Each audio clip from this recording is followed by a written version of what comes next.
never seen a smile so big on my little old lady's face until I tell her I'm going fishing all weekend. Pack up all of my bacon, I make plans for 7:45, then I swing around, pick up my date for the weekend.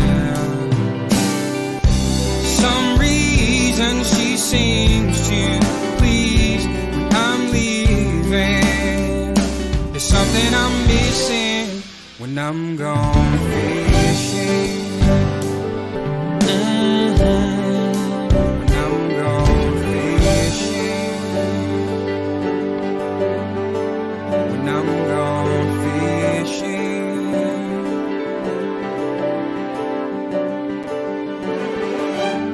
Yeah, baby. Yes, sir.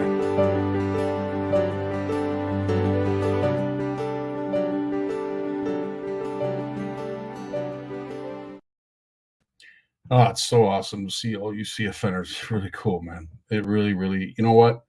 This makes my week. I hope it does yours. But seeing all you folks, this is awesome. What's up, James? How you doing, my friend? Tony's in the house.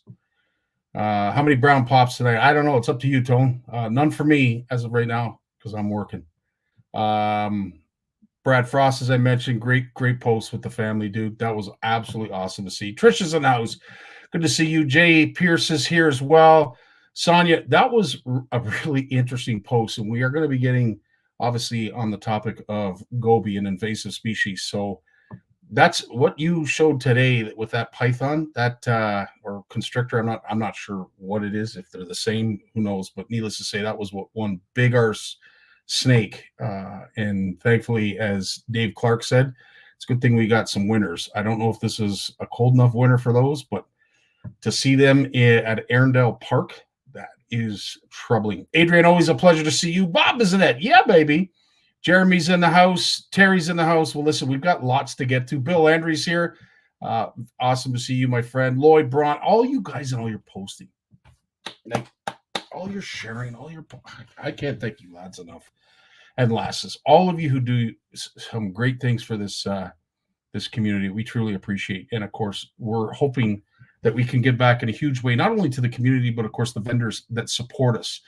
Brad Norris, I see, just jumped on here, and Brad would want me to remind you, as we are going to be doing for the next 4, considering tonight, 4 consecutive Mondays leading up to the CFN Appreciation Day, which is the Made in Canada Tackle Show and Tackle Swap that's going to be happening in Woodstock. Tonight, we are going to be giving away $100 in show bucks. So if you've already pre-bought a ticket, you're good. You're eligible. For those who have not, please go to www.canadiantackleshows.com and make sure that you get your pre-purchase tickets so that we know, one, that you're coming, and two, you're going to be eligible to win $100 in show bucks. And if you are here during the live when your name is drawn, we're going to add in another $20. All right. So, folks, Steve, thanks so much for the link there. Again, that's what you need to go to if, in fact, you are looking to attend. We've got some great presenters. Big Jim's going to be our MC. We've got Mr. Baker, who's the kayak guru. We've got Sparkus, who's on here as well, and, of course, Jay, who we'll be speaking with later. But needless to say, I can't thank the entire community, all you wicked vendors, and of course our CFNers for getting the word out there, because it is literally everywhere. It's just, I don't know.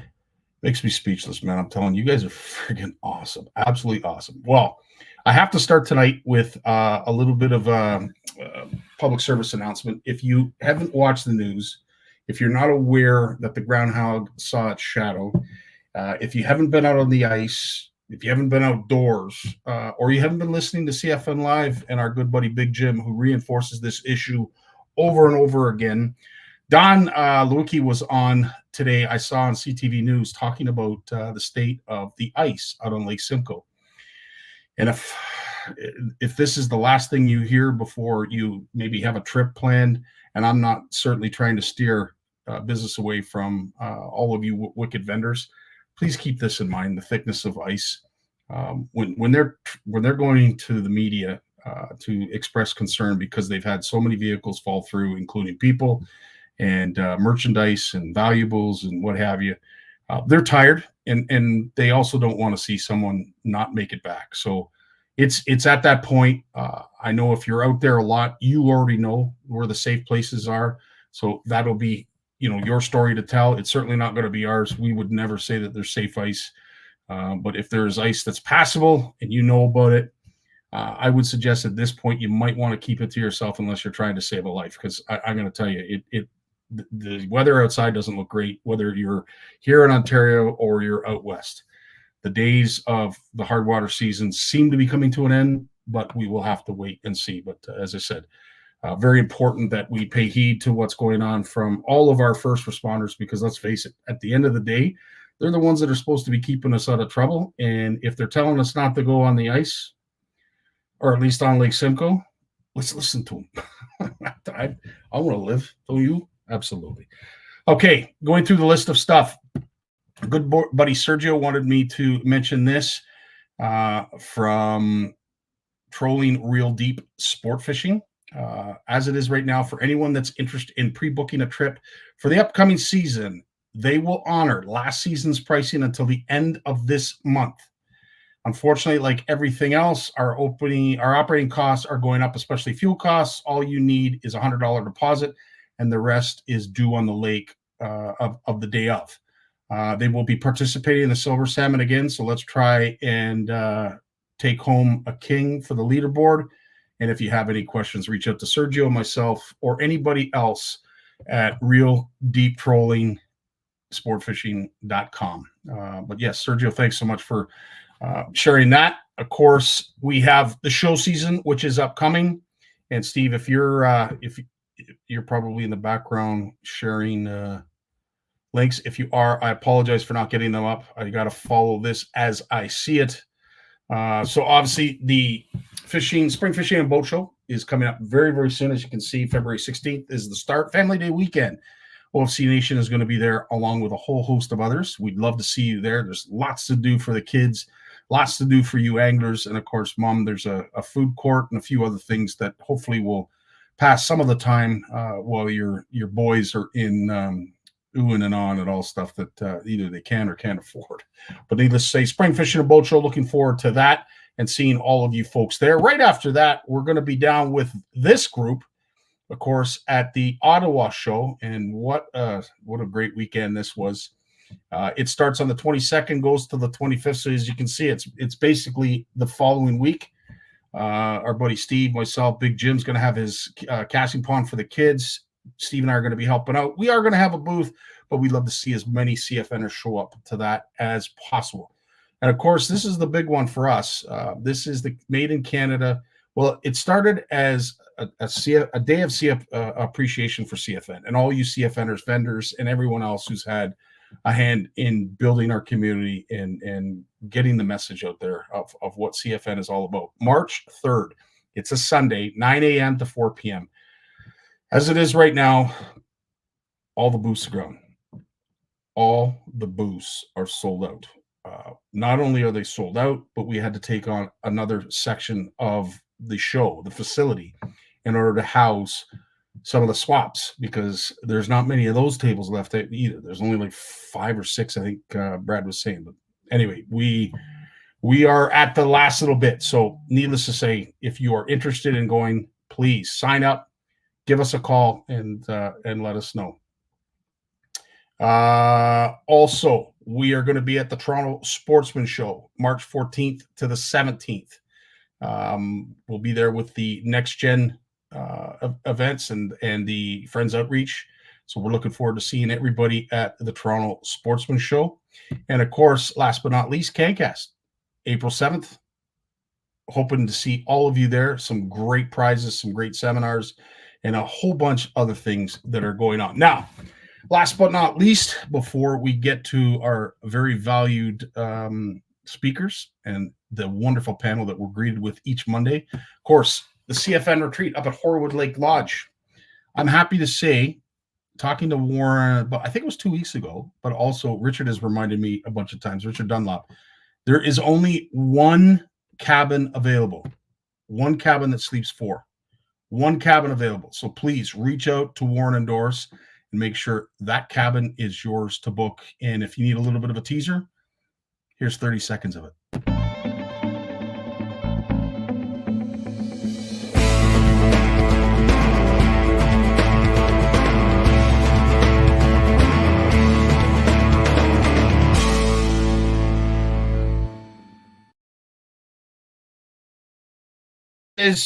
That is August 11th to the 17th. What is so amazing about this, as I said, not only is it already packed and we already have the deposits to prove it, the cost, it's still $875 for the week. And you don't have to worry about your food. You don't have to worry about where you're going to sleep because there'll be a bed provided. All the linens, of course, all your toothbrushes and toiletries. And it's also going to include a boat with fuel and bait. So needless to say, it's a no-brainer. $875 plus taxes for the week. Get it booked, get it done. We'd love to see you there. And of course, the last one that is going to be happening in September is, of course, at this wonderful place, Camp McIntosh. Looking forward to that. That is September 27th to the 29th. If you want to be like the rest of this group, this very handsome and good-looking group, we'd love to see you up there. Of course, please get a hold of Andre and Tracy. There is still spots available. And if you're not sure, you need a little bit of a tease, it is Monster Monday. Here is a Macintosh minute, and all the monsters that you could possibly catch.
Right on. So look forward to seeing you guys there. As I said, that's who you want to get in touch with, Andre and Tracy. Please book now. Please get it done as soon as you can so that we know that we've got a full house and that we can expect you all there. We got Big Jim coming up right after a word from our sponsor.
Yo, yo. What an honor it is, Big Jim, to see you each and every Monday, my friend. Not to mention all the other times that we get to talk after the show, but I'll tell you, I do look forward to this just the same. Because as I said, man, it's like spending some time with the person that you looked up to the most. Yeah. Oh, attaboy. Good for you. Really fits, though. I've heard that before, though. I was Best thing ever was going to buy. I had an incident where I had a suitcase stolen out of the truck, and I had a pair of sweatpants on, and I had to go buy some clothes at the Toronto Sportsman Show years ago. yes. And I go in this big size fancy men's store place, and I said to the guy, "Hey, I need 2 pairs of pants fast." And he looks at me, and he's got the measuring tape around his neck, and he goes like this and pulls the tape out. He looks at me and looks at the tape. He goes and gets a bigger tape, and he measures me, and then he says to me, "You're taller laying down than you are standing up." That's always stuck in my mind to this day. And he said it, and then he sort of looked at me and thought, "Oh my God, he's gonna kill me." He fixed me up. It was awesome. He waited while he hemmed pants and everything. Yeah. It was awesome. Yep. That's awesome, Jim. Listen, I know you've been busy. It is show season, so you're getting ready. You're Almost, getting stock ready and what have you. As I said, we're looking forward to that. Looking forward to seeing you at the Canadian CFN Appreciation Day. But we are here to discuss what is something, and I'll tell you, I really appreciate where you sit on this because you've seen this fish come into existence. It is now sort of finding its way. And who knows? I mean, somebody who said that. Are you going to talk about pickerel tonight? I said, you know what? No, Jim doesn't have that kind of time. Hey, don't laugh. Somebody caught one in front of Kingston, like in the end of November, like a real life chain pickerel. Now I've caught. Is that the big one I saw that Sticks and Stones shared? I don't know. No, this was just some guy. Well, it could have been. It was just a guy in Kingston. He sent me a picture. It looked like it was maybe 20 inches. But I caught a giant one years ago, not knowing how big it was. I wouldn't have kept it or done anything with it anyway. Over on the American side, and they're quite common, like Black River, Chameau Bay, that area. Like you wouldn't want to have. I don't think you'd want to have to go to try to catch one in a bet, but the year wouldn't go by if you fished over there that you wouldn't catch a few. So we caught one that was like 6 pounds or something. It was like, just. Oh yeah. Okay, that might have been the same one. That might have been the same fish that I saw. But needless to say, with the fish off, we're blessed to see where some of those chain pickerel, grass pickerel, and other kinds of pickerel come out of. And Manitoba is a real hotbed for a lot of the pickerel that we see during the fish off. But eastern parts of Ontario and Quebec, we also see half decent numbers show up there as well. So yeah. It's really cool. Now, speaking of cool, as I said, Jim, you have sort of seen this evolve from the time of its existence. And this is what's so cool. So the Goby discussion that we're going to talk about today, and it's not going to, basically rob all of the discussion, but we're going to talk about it at great length. And we're going to start with in the beginning. And in the beginning, if anybody doesn't understand where this all started, invasive species with the Great Lakes and what they're doing inland waters, I'd love for you guys just take a couple minutes and just watch this. And more importantly, I need to thank some people because I have used some resources like this one, the Great Lakes Now. It's fantastic. If you want to see some great documentaries on fish and the Great Lakes, this is a must page to go to on YouTube. This gentleman who's fairly new, Badgerland Fishes, I got some resources off him as well. And of course, North American Fishing, great publication. Great to see some of the stuff that they're putting out as well. But have a look at this. This is in the beginning when it all started with invasive species in the Great Lakes. With its 10,000 years of life, the Great Lakes was protected by the Niagara Falls from invasions of non-indigenous species. But in the early 1800s, the Welland Canal was carved out, allowing ocean-going ships to bypass the falls and enter the Great Lakes. And with the large vessels came an aquatic species whose natural home is in the Black and Caspian Seas. Since its arrival in North America, the round goby has slowly made its way from one Great Lake to another. This strange-looking, diabolical fish forces many native species out of their territory and even eats their eggs. There's no question. So we just lost Jim there for a sec. Hopefully he'll be able to pop back on. It does happen from time to time, but when it comes to, if folks aren't aware, in the beginning, of course, when it comes to Gobi, they all came in during that flood and construction and urban sprawl that was going on. We've got Jay here. Maybe I'll bring Jay in. Jay? Well, the Gobies heard Jim talking about him, and the Gobies sabotaged the signal. That's all I'm going to say about that. 100%. I think it's really cool because I think a lot of folks maybe that started into angling late, understand their existence, maybe don't understand where they came from. And just to clear everything up, Jay, was there anything you wanted to add when it comes to the beginning of where all these fish originated from? Well, it's kind of neat. So you saw the picture of the Caspian and Black Sea in Asia, which is that would be the east end of the Mediterranean. And so that's where they came from. But it's amazing that the Gobies are not really like, I read a quote a few days ago about Gobi, and people talk that sort of dark music that's in that Silent Invaders episode, right? It's kind of funny that is portrayed for Gobi, because Gobi came here. It was like picking up the idiot neighbor kid that doesn't want to leave you alone. It's like, hey, come on in the van, buddy, or just leaving the van open. You ever just leave the van open or the truck open and like the neighbor's cat gets in, and then you might end up leaving your, holy crap, there's a cat in here. Like, that's how Gobies came here. There was no maliciousness. There was no evil Gobi. Like, they literally they got sucked up into a ship, and then they got dumped into the Great Lakes. Yeah. And why that happens is, and I'll give you the short version if I can. You have ships that have all this cargo, right? So they come over, so they leave the Caspian Sea, and they have to balance out their ship. So they suck in a bunch of water to counteract the lack of weight on the ship. And then they come over here, dump the water, and then they take on their cargo, right? Because ships have to maintain a certain ballast. And that's literally how they got moved around. And now what we do is a lot of the ballast water is dumped out in the marine environment. So you have Caspian Sea freshwater, which is dumped out in the ocean before they come into the St. Lawrence.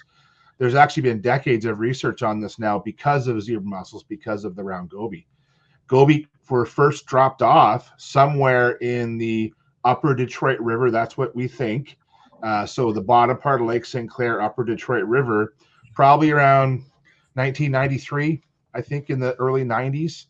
So, they've been here, what's that, 30 years, right? Is that 30 years? Yeah, 30 years they've been here.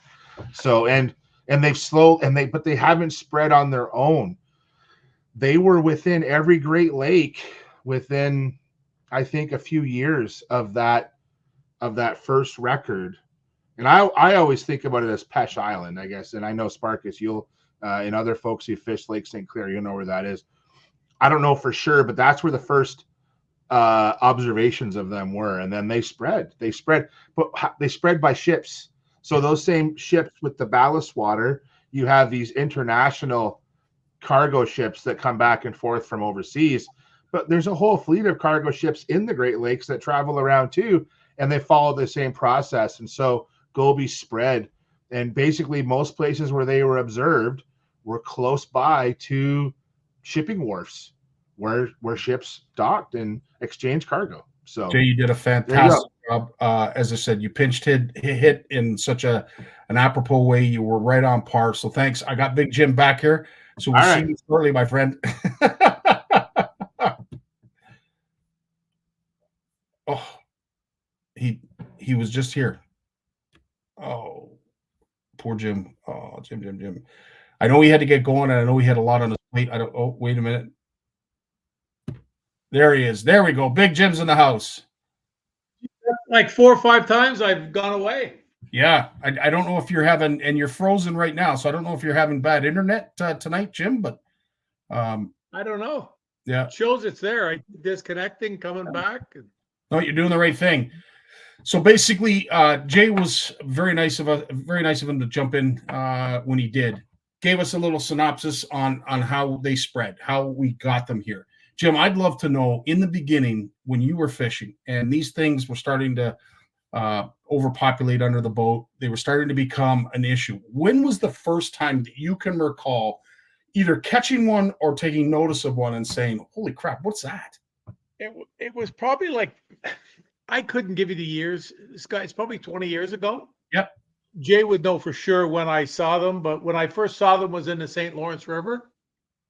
And when I first saw them, there was lots of them by the time they were there. And I didn't realize or know I just figured they were, like a minnow, something on the bottom there.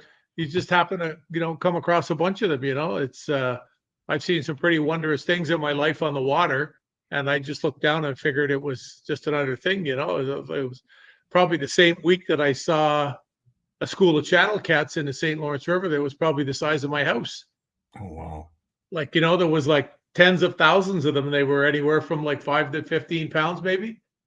And I'm going through them with the electric motor coming from behind them, and they're just moving. And you can't, and then poof, they're gone. And I went back to try to find them, and they were gone. And it was the same thing with the gobies. I went along, but I noticed after a few years, especially in the eastern basin of Lake Ontario, out in Sandy and Big Sandy and those bays on the end of Amherst there, you'd be out there and the bottom would start to move. Like being about 8 feet of water, and it's crystal clear on a sunny day, dead calm. And you would see the bottom just moving, because they don't swim up, they all just sort of move along the bottom. And it was a pretty wild thing to experience. And then I know a lot of the kids things that we did in Brockville when I lived in that area, started seeing the kids catching, bigger ones. They were like 5 inches long maybe, and we'd only seen them like this. And that was when I know at some of the kids thing, they came down and they had a guy walking around with a plastic bag collecting all the gobies. And I'm thinking to myself, wow, like, you don't have enough plastic bags to get the gobies out of this marina, let alone, you know what I'm saying though? Last year, when I did the big thing in Brockville at Gananoque on the waterfront with the Gananoque Police Service, there was a lady there had an absolute meltdown on some people for throwing a goby back in the water. Mm. Like, I'm talking like, I hate to use the Karen word. Mm-hmm. But she had an absolute meltdown, like her eyes were spinning opposite directions in her head. These parents are fishing, the kids catch this little fish. Dad grabs it, tucks the hook, and throws it back in. Is what he doesn't know anything about gobies. Brought his kids to introduce it to fishing. And hopefully, I tried to explain that up for us later. You're 100% right, because at the end of the day, I think there's a split camp when it comes to what we're actually supposed to do with these fish. Well, legal. Some guy told me legally, I don't know if it's true or not, that you're not supposed to put them back in the water, but I can't see that. Yeah. I would think that, because they usually don't do anything that kills things like that to speak of, Yeah, 100%. But, regardless of whatever it is. And then I saw a kid maybe 5 years ago catch one that was like 8 inches long, 9 inches long. Like, it was a fish. You could have brought it home and eaten it. Like I joked about that, having the fillets put away. This was like big enough to eat, like if you wanted to, And this is the thing, like at the end of the day, when they were first sort of introduced, or we discovered them in our waters, and I know Jay's going to help us when it comes to what waters they prefer, because I think if you look at their characteristics, it's more brackish water that they're interested in. But I mean, there's not a lot of brackish water in the Great Lakes, so St. Louis, there's not. I mean, but the zebra mussels made it be that as clear as it is. Yeah, like even the back bays on the St. Lawrence now, where it used to be murky, and you could catch a lot of fish on buzz baits, because buzz baits work really well in murkier water. Yeah. And it's basically crystal clear now most of the year, unless there's been heavy rain or something, to make it come. But yeah, there's so much of that out there now, Scotty. When you see this, there's the St. Lawrence River. I don't know how many, cajillions of them that there has to be. But I mean, there's places out there now where I saw a guy, he had a picture of him walking, and he had a camera on a stick, like he must have had one of the cameras on a stick, and he was holding it down in the water. And the gobies are this deep on the bottom, and he's walking through them, and they're just, the way they just flit up and they're around all, just, moving everywhere and going everywhere. But, as we talked about earlier, there's so many things out there, and I just, I have that thing in my mind that everything we do to prevent this stuff, all you're doing is prolonging the inevitable. Like it's, you're not getting rid of gobies, like Jay said when we were talking earlier. That's not happening. Mhm. With zebra mussels, we were all supposed to die. The Great Lakes were supposed to be dead, or Lake Erie was supposed to be dead in 3 years or something, they said. And look at Lake Erie now. Yeah, You- it's so true. And You and walk across the guys in it. In fact, I guess a lot of them spawn on old zebra mussel beds. All the little shells make great places for the little fish to live when they hatch, things like that. So it's. I mean, does anybody really know? No, and you know what? To your point, we'll likely get to that with Jay and Yeah, Lois. what he mentioned. Yeah, I won't mention that, but and I never thought of that, or that didn't cross my mind. It hasn't, in the scope of science. Yeah. It just happened. It's not even worth it. It's all almost not even worth discussing, because it just hasn't been enough time for there to be a result. It's so true. And when I was watching this, I had to think back, Jim, back in the day. Can you imagine trying to undertake the Welland Canal now? Can you imagine, you see the construction that's involved in the Welland Canal? Can you imagine this undertaking now? Wow. No. That's a resounding no, 100%. I remember years ago, once again, it's like an eternity ago, when Shimano invested a ton of money when they found, I forget the name of the little river that runs into Lake Simcoe now, but they sent the catch and release boat out, and the MNR was there, and they sent me out as an able-bodied young man to help if anything needed to be done. And there was a bunch of us there from Shimano in the catch and release boat, and they put out the shocking thing, and they killed. I think it might be Innisfil Creek. I think. Okay. When you head? It'd be, I guess, west along the bottom of just before, when you're on the way to Barrie and you turn left. Yeah. What's that first town you come to, where the bridge is over the creek? I want to say that's Innisfil. Is it? Okay, I think it was that goes down and out into the lake, and we spent all day going up and down there with the shocking thing, and we're scooping at the front of the boat and anything. We actually got gobies. I scooped up a beautiful brook trout, about a pound. Oh wow! And see, that's how they know that brook trout came from. There's a place there that sells bait, and he's right on the water, so that would be where the bait and the gobies probably came from. I mean, they were going to get there anyway, probably 15 years ago or more, and it was when they first got in there, and this was supposed to stop gobies from getting into Lake Simcoe, and everybody said it would. It was all they had to do, and whatever else. So Shimano ponied up with the monies and the boat and the people, and they did. And so they, we had a lot of dead gobies. I think they found some other little fish too that was invasive, but the guy said there was only one, and he said it was probably somebody who dumped an aquarium that had it in it. Well, that's a whole other topic. You talk about exotic invasive species, because let's face it, there's invasive that aren't that exotic. We may have thought of them at the time, especially when we were told about them, Jim. And I do remember back in the 90s when there was a lot of shock and awe, and there was a lot of dramatization, because at the end of the day, and that's why we love our scientists and our marine biologists, because they temper some of that shock and awe, and they get us down to the brass facts. But needless to say, much like you just said, we were concerned about our sport fishery, and they had led us. And Jay wanted me to remind you that he was on that shocking boat with you. Get out of here. That's what he just said. I was on the shocking boat with you. So I'm hoping we got it right. I'm not sure what the river is. So this must have been before I met him, like before I met him through CFN and got to know him. It's amazing. It's a wonder anybody's met anybody before CFN. No, I'm kidding. Oh, that's cool. I'm all excited. That's hilarious.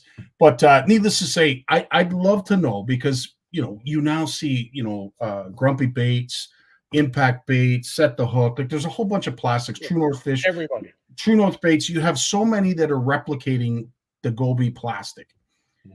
At what point, or did you ever get a time in your career where you were starting to use that as a presentation? No. Okay, so I think it's important, and your career when it came to tournament angling started. It basically ended when, Jim? Like early 90s? Early 90s, yeah. Early 90s. Like I only did it for 10 years. Yeah. And I fished some into the I guess the 93, maybe 94 would have been the last ones that I did. And it was more or less things that I did that were, one weekend things. I normally wouldn't have done that type of stuff, because the prize was $1,000. I mean, I wasn't going to spend 800 to have a chance at winning 1,000. I just didn't do that, although I did it often. I was lucky. But I've always been of the firm belief, have been about matching the hatch. Man, why would I put something down there that there's already 10 million of them there? Unless there's like, I know this blueback herring bit in the States where they live on these open water bait fish and stuff like that. There's a little more to that, I think. But there's so many little critters on the bottom down there with the gobies. As far as I'm concerned, if you put something down there, I mean, you got to remember, we caught lots of fish on things before we had gobies to put on. We used to use little 3-inch finesse worms, and remember they brought Western weenies over here from Kalen's. They were little straight-tailed worms, just 4-inch long piece of plastic, just round, about half the width of a pencil. I think I've showed them to you. Sometimes I still have some kicking around, just little weenie things, stuff like that. And I just, I'm not saying you can't catch fish with that stuff. Obviously, it works. Yeah. There's a lot of things work. You can put almost anything on a fishing line down in the water and catch fish on it. But I was never big on that. It just it wasn't something that I just really delved into or believed. I thought it was more about just being where the fish are. Was the whole deal. You had to have the fish around you to catch them, and I knew what I had, I could catch them. So now your tournament career is over. You're still doing the shows. Is there a time that you could remember doing a show, whether it be with Mercer, Zumi, or anybody else for that matter, that you used something that was goby specific in your presentation in any of your shows? Yeah, we used those. I remember we had some other little round, funny little plastic things that they looked like a solid tube. Okay. And they just had they were solid, and they just they had a couple of little tails. I think there was a thing Yamamoto did called an Ica. Just found out, but they were like that, but not really like it. And we had some that were sort of like this model color, like a goby would look, and that was dynamite. And of course, there was a couple of colors of plastic baits that we had. There was one called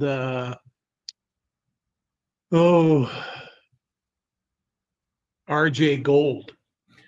It was by Gambler, and once again, it didn't look like a goby, but it had the same type of coloring as a goby had. Yeah, it had the white body and sort of a swirl of dark and light brown. Okay. And it looked like a lot of the goby things look like today. And then what I think the color might not be the biggest cue. I would think that the biggest cue when you're using a goby bait would be the shape. Yes. Not the color. No, and to me, that's what I would think in my mind. Yeah, 100%. And on the St. Lawrence Spark, it's just reminded us a great tournament bait that was used was the black swammer, matching goby. Obviously, it does have a similar shape. But what's so unique, or at least when you see video and pictures of these, is the eye. That condescent eye that they have. It is indicative of really the only other fish I can think of is a walleye that has that kind of eye, but it's an evil looking fish. I have to say the goby's an evil looking fish, but I don't necessarily, based on what our fisheries have seen, can we say at this stage that they've been a detriment to our sport fish? Would you agree, Jim? At that? No, not at all. Yeah, not at all. I know a guy that I talk with here once in a while, and a couple of falls ago, he phones me one day and he said, "Do you ever keep a walleye in the St. Lawrence River and get gobies in it?" And I said, "Well, to tell you the honest truth, I said the only walleyes I've ever kept in the river came one day and I didn't clean them. A buddy of mine was just sitting in the boat and he just knocked them all off out of the live well. He was handing them to me. He was slabbing them. I was cutting the sides off or the skin off, sliding the skin off." And I didn't see what was in them, and it's the only time I've ever kept walleyes from the St. Lawrence River. But this guy calls me, he says to me, "What's the most gobies you've ever seen?" And he sends me a picture, and he had them counted. He had them sitting in piles of 10. and it was a walleye. He doesn't keep a lot of fish, but he said, I kept this one. He said it ate a crankbait, and of course it was a crankbait, but he said to me, it ate a crankbait. He was trolling like a minnow bait, like a Rapala type deal. And the fish came up on it big time, went into its gills, it died. So he kept it.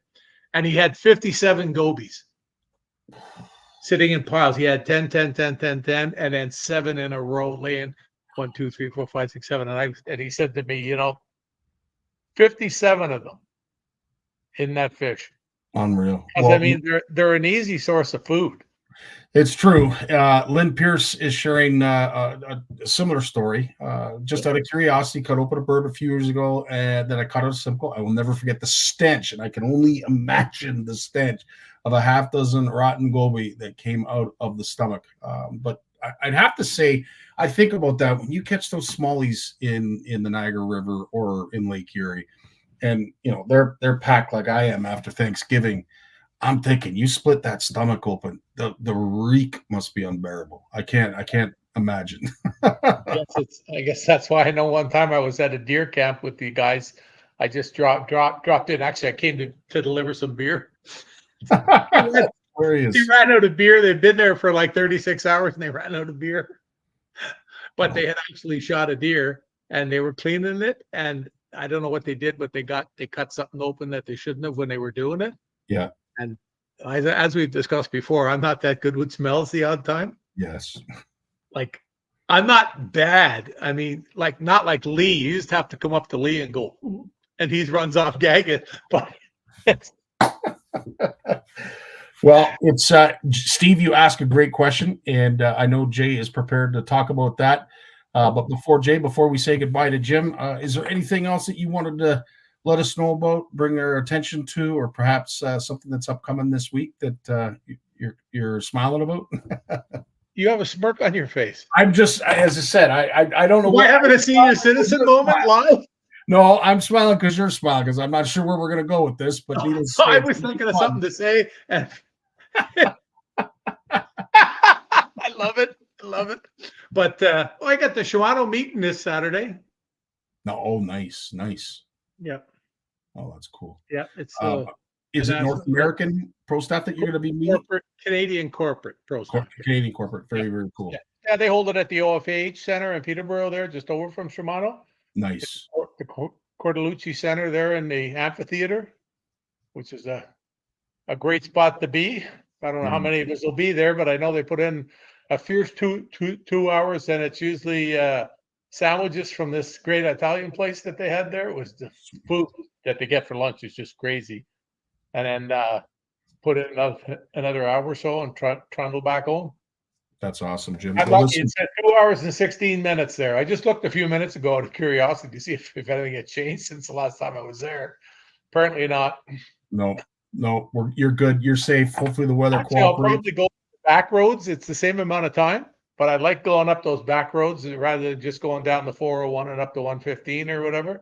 Yeah. Well, not 115. Is it 38? What's the road there right at Harvey's there? Yeah, that's 38. Yes. 38. Yeah, I go up to 38, but I'll probably go by the back way where you get off just by Brighton there. Yeah. To turn off to Brighton and go north, and it's one of these through, along through. You make 4, 5, 6 turns, but you're in the country the whole time. You don't have to. You're not driving 120 on the 4 or 100 on the 401.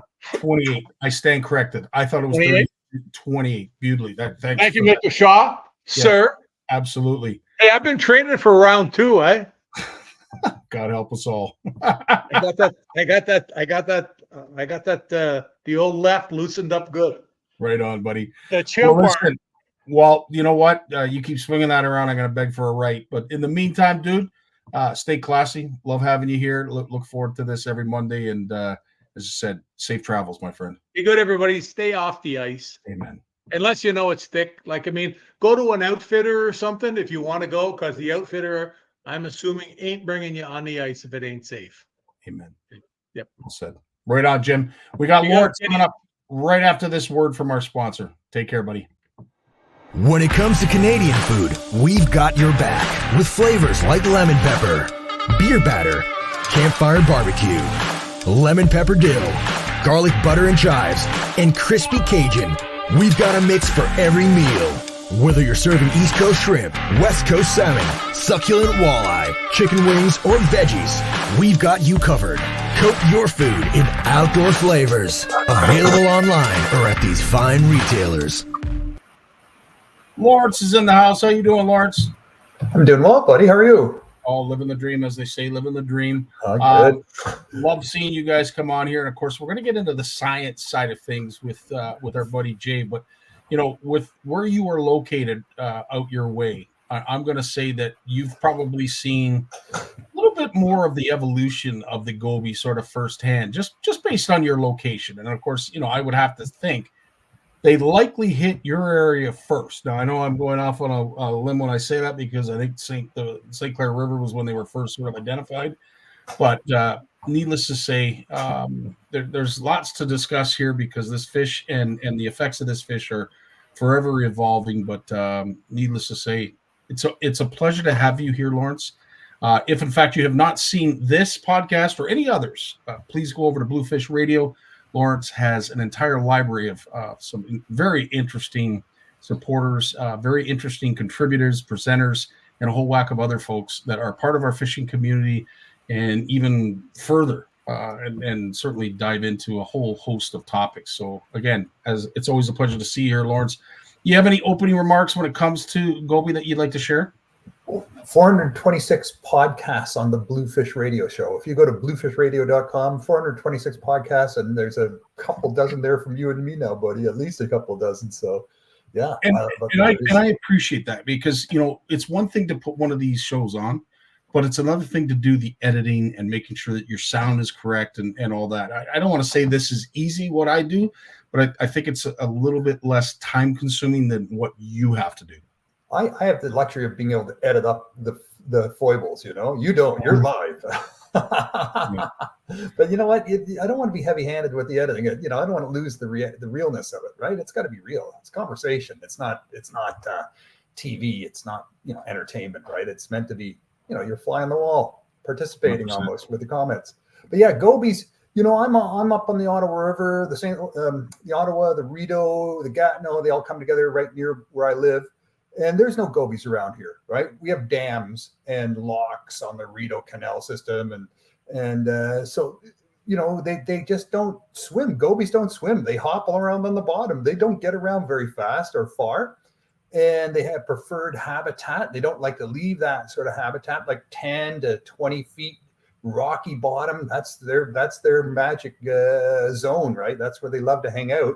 They did a study between some locks on the Rideau Canal, and they found some gobies.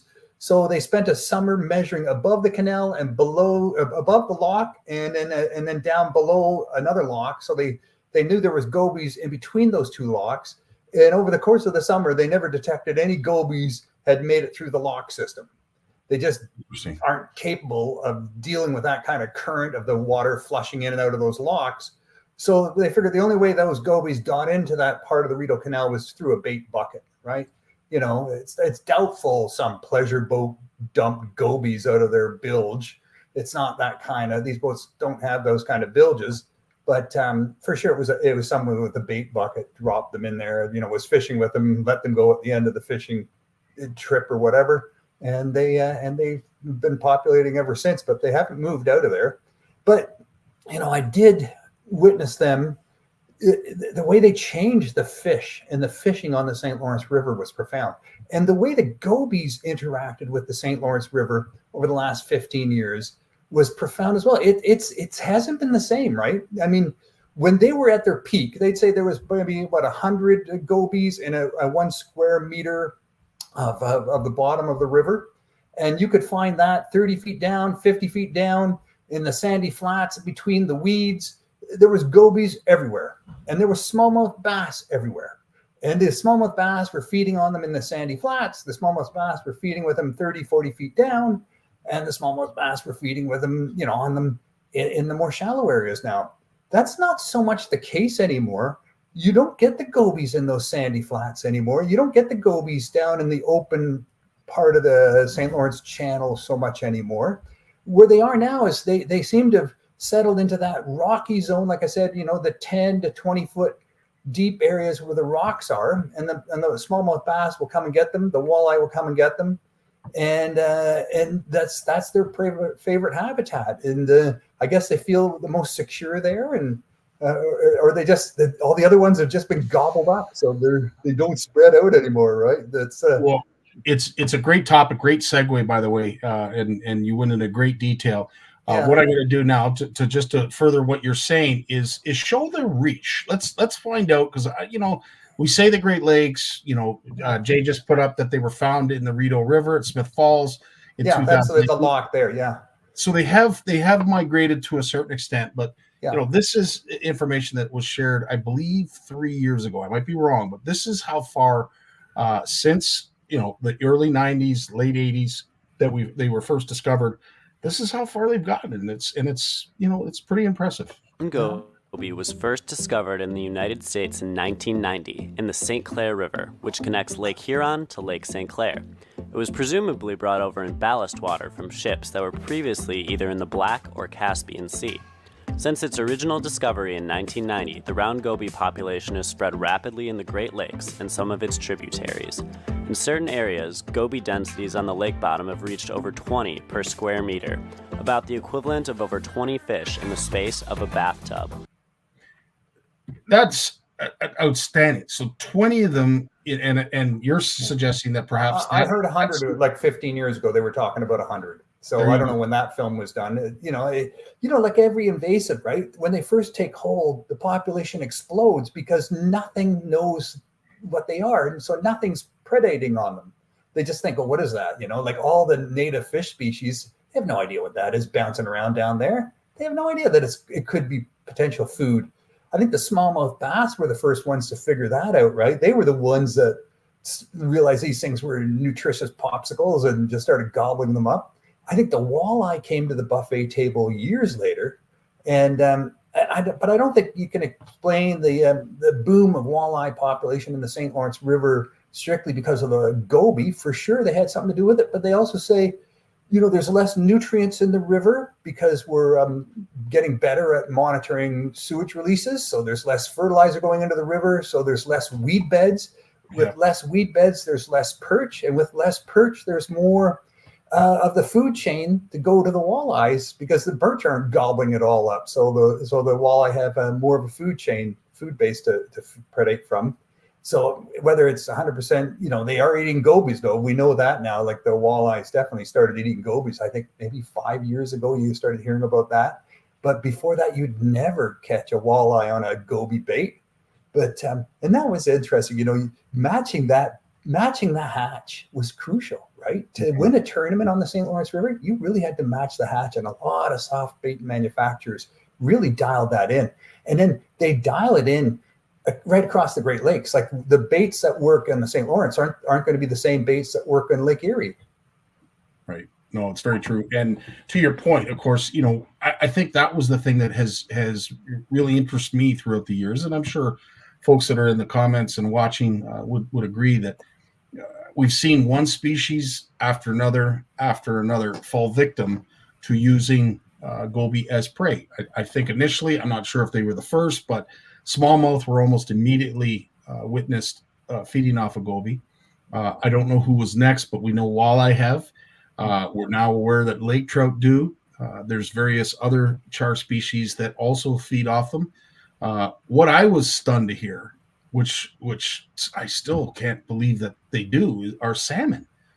Salmon have been found to have them in their stomachs. And you're thinking, when you think of salmon, outside of obviously, their visits back to the rivers, whether it be spring or fall, they're out in the deep they're in the blue water for a good portion. And I wouldn't think that the numbers of gobies would be out that thick, that far, but they wouldn't be in 300-400 feet of water. I doubt it, but they'd be definitely in 30-40 feet of water along the coast when the salmon in September are starting to sort of stage and get ready to come to the rivers, and they're really strapping on that feed bag, really eating like crazy, and they're in that 20, 30, 40 foot range of water depths, cruising the shorelines.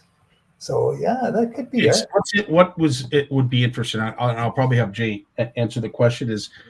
Are we taking some of those discoveries, like if like Lynn opened up a burbot, let's say you opened up a walleye on the Detroit River. I decided to cut open a steelhead that was running up one of the tributaries in the eastern end of Lake Ontario. Do we base those situations as a means of tracking the migratory pattern of gobies, or at least the distance in which they are away from the original source? Because I'm thinking of a salmon. To your point, usually salmon are the majority of salmon that are harvested are usually done so at the river mouths and what have you. I know there's an argument that a lot of folks go out in the summertime and early fall to target them in the big water, and they are taking them home and eating them then. But I'm just thinking, a goby that's eaten, say, in the eastern end of Lake Ontario, that salmon migrates to Bronte Creek. It gets into the creek. All of a sudden, you're finding a goby. Are we measuring that instance as a means of identifying how far they've gotten? That part I don't know. Yeah, that's a good question. Like, how do they get around? I think the introduction of gobies into the Great Lakes wasn't an isolated incident. I think it went on for years. Mm-hmm. Scientists explain it to me. A lot of fish species will put a lot of energy into building up immune responses to viruses. Gobies don't do that. Gobies put all their energy into spawning. They'll spawn 3 times a year. They don't care if they die. They just, they figure they'll outdo the viruses by just proliferating like crazy. So if you think, they're spawning 3 times a year, and that's a lot of fertilized eggs being dumped into the system. And it's definitely possible for ships just to keep scooping them up over on the other side and bringing them across the Atlantic and dumping that bilge water into the Great Lakes, whether it's Michigan or Ontario or whatever, as they pick up cargo, and or wherever they pick up that cargo. There's lots of ports where they dump the bilge water and pick up the cargo and leave with it. Yeah. So there's plenty of opportunities. There's been plenty of opportunities for them to bring those goby eggs over here in small fry and such. And Jay is sharing some incredible data. Estimated around goby consumption range from 70 to 120 tons per square kilometer of Bay Equity. That was an estimate back in 2010. Just remarkable. Big. Yeah. It's been estimated that was the peak, eh? Was 2010 the peak? I wonder if Jason knows that. Was that the peak of the infestation? Well, it's funny you should say that, because, as I said, we're going to talk about the future of goby, all of the concerns that still arise when you speak of goby, and what the future of our fishery might look like going forward when it comes to these peaks and valleys of population growth, perhaps the presence of disease and various other parasites. So, as I said, I know a lot of it. What Jay's going to say is we're going to find out, because we don't know. But we'll leave some of the science to Jay, because I'm sure he's chomping at the bit. And I'd like to hear his opinion on that report that the St. Lawrence River Institute just put out too, about gobies on the river, and that there's parts of the river where the gobies just don't go because of current, because of the sediment in the water. It's not to their liking, and a few other things, water movement. So there's gobies aren't they seem to be prolific, but they're not invincible. There's there's areas where they just don't do well. I don't know of any other living thing that doesn't live for everything dies. So yes, everything is susceptible to death. If it lives, it dies. So I think the big victim on all this is the muskellunge, right? Yes, and of course that is the one apex predator or top predator in the food web that is most susceptible to whatever disease that is, that botulism disease that they have that's historic and synonymous with goby. They're the only fish that I've heard of that is having adverse effects. And I'll say this with all due respect to muskie lovers. I hope that's the end of it. I hope it stops there. But I have concerns that it might not. Now, we'll get into all of the science and all the details with Jay, but I know you want to talk about something that really took, I would say, center stage for me when I was down at the boat show, was the introduction of electric boats and electric engines. So I'll let you take it from there. Yeah, so me too. Like they really promoted the Toronto International Boat Show this year as come see the electric boats. 95% of the boats there had nothing to do with electricity, and but that's okay. There was a personal watercraft, and a jet ski was there. They had electric pontoons there. Mercury announced a bunch of small new outboards. Yamaha announced their purchase of Torpedo. But I did get to talk to the editor of Plug Boats. It's a newsletter that's been going on for 5 years now. This guy travels all over the world. The electric boat industry is backing him, and he's a big proponent of electric boats. So I said to him, I said, based on what I understand, is that the big problem is batteries weigh a lot. And if you want to go further and faster in a boat, you need to add batteries.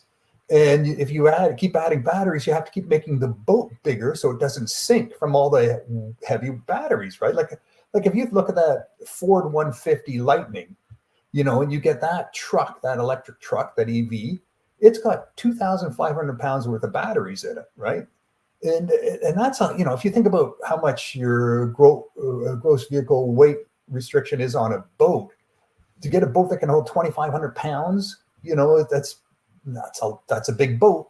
That's a big boat. So he agreed. He said, he said, definitely but keep in mind, he said, an electric boat or a gas powered boat, both will require the same amount of energy to move at a certain speed, any speed across the water. Doesn't matter what fuel you're burning, it's the same amount of energy to get the boat up on plane, to move it at a certain speed, and then drop it back off and then get you home again. The thing with gasoline, it can hold more energy than a battery can, ounce per ounce, right? So gasoline is super efficient at storing energy, and it's lighter than batteries. So that's where your savings is. But then he said something to me. He said, you know what? He said, no anglers, you don't drive 2 or 3 hours at full speed to go fishing and then drive 2 or 3 hours to come full speed, come home again. And I thought, yeah, that's true, because I've done a number of tournaments on the St. Lawrence River where you definitely, went up the river to fish, and then you had to get gas up to come back down the river to get back to the weigh-in again. So I'm thinking, that was like 3 hours of full speed running, hour and a half each way. And you couldn't do it on a full tank of gas. You had to, almost burn through 2 tanks to do that. And so, that's the difference though, even if you run out of, even if you fill up a battery on a boat fully charged, you fill up that same boat with gas, a full tank, you can go just as fast, just as far, for just as long in both boats. There's no difference. The difference is you can stop with a gas boat at a marina and fill up again, or carry a jerry can with you and top up the tank again and get home again. Or you can get back home, fill up, and do it again the same day. With an electric boat, you can't really do that, right? You can only do it once every 24-hour cycle. So you have to manage your time more. And that's the difference. That's the difference. You have to manage your time more. Because, I think when, and I spoke to somebody from Mercury that we were talking, Brad and I were both there. And one of the things that I really like about the electric motor, at least the concept of it, is something that really we never even thought of back in the day when trolling motors became, this phenom. Like everybody's got, as soon as you saw a spot lock, I think like sales of trolling motors went through the roof. But they require batteries. And yes, they hold a charge. They are somewhat efficient based on that charge and the amount of batteries that you have in your boat. But no one ever talks about that, right? Like we all think about, I would never buy a main motor that was electric. I don't even think I would consider having that as the only motor on my boat. When Brad and I were there at the boat show, I said right away, I think this concept and this idea is really cool for someone who's looking for an alternative means of power on their boat, but also something that is, turnkey. When it comes to trolling motors and those who do tournaments, you can appreciate, a trolling motor that you got to start, you got to make sure it's running. It doesn't run as much as the main motor, depending on, whether you're a guide or just a tournament angler. But at the end of the day, you never hear these current concerns that people have about that bow mount trolling motor as you do with this stern-based motor that's battery powered. You don't have what they call the range anxiety, right? Which is the problem with EV cars, is that you're watching your battery gauge go down. A friend of mine's got a Ford Mustang EV. He travels from Prescott to Markham, and he said in the wintertime, he only gets 150 miles of coverage with his Mustang. He said in the summer it's about 250. But so that means he has to stop halfway, and then he still arrives, and he's almost empty again. So it's frustrating for him. He said, and especially since quite often the charge stations for the non-Tesla charge stations are often broken, or there's a line because 3 of them aren't working properly. So it's colossal frustration when you think, oh my God, I'm running low, and now I've got to find a charge station. I hope it's not broken. That's just drives you nuts, right? Where the gas station, man, you run out of gas, you just need someone to get you a can of gas, pump it in and go again, right? So it's not as bad, but I hear you about those trolling motors. People are putting 2 batteries now. The tournament guys are all using 3 batteries. Now they're all using lithium batteries to save weight, and and a couple more in the back for their fish finders and to start the motor, the big motor. So they got 5 batteries on board of these bass boats now, and they're all lithium. But and definitely the batteries are getting better, and we talked about that. Apparently, batteries are getting 7% more efficient every year. They're that good at improving battery technology, which means they're 7% lighter, or maybe they hold 7% more charge, or they charge up 7% faster, or they charge up 7% more often, so you can maybe get 10,000 charges out of a lithium battery. So now he said any electric boat you buy now, the battery will never die. The battery that comes with that boat will still be around in reasonably good shape in 15 years. So it's not the battery that's going to get you, that's going to problem. And the other point he made is that people look at the cost of an electric powered boat and they think, wow, it's quite a bit more than an internal combustion engine. But he said, yeah, but with the electric boat, you're buying all your power up front. If you had to buy all your gas for the next 15 years for that gas powered boat, it would be a fortune, right? I mean, can you imagine how much money you'd spend? But the big cost with the electric boat is the battery. Putting the electricity into the battery is relatively super cheap. For now. For now. Yeah, for now. But right. It is relatively super cheap, right? So it's not, in that sense, it's a big upfront cost, but what you're saving on fuel later on down the road is considerable. And what you're saving on maintenance is extraordinary. No more oil changes, no more winterizations, none of that stuff. More cheap. For the most part, no wear and tear on the components of the engine, outside of impacts and various, just general use. Sonia, it's an interesting comment that you make here. It feels like these electric cars are just another way to keep people close. I never thought of it like that. That's interesting. But to expand on that point, that was one of the things that I really appreciated about the hybrids when they came out, because it was not a yay or nay. It was not a black or white. It was like gas, electric. Because now you have to make that choice.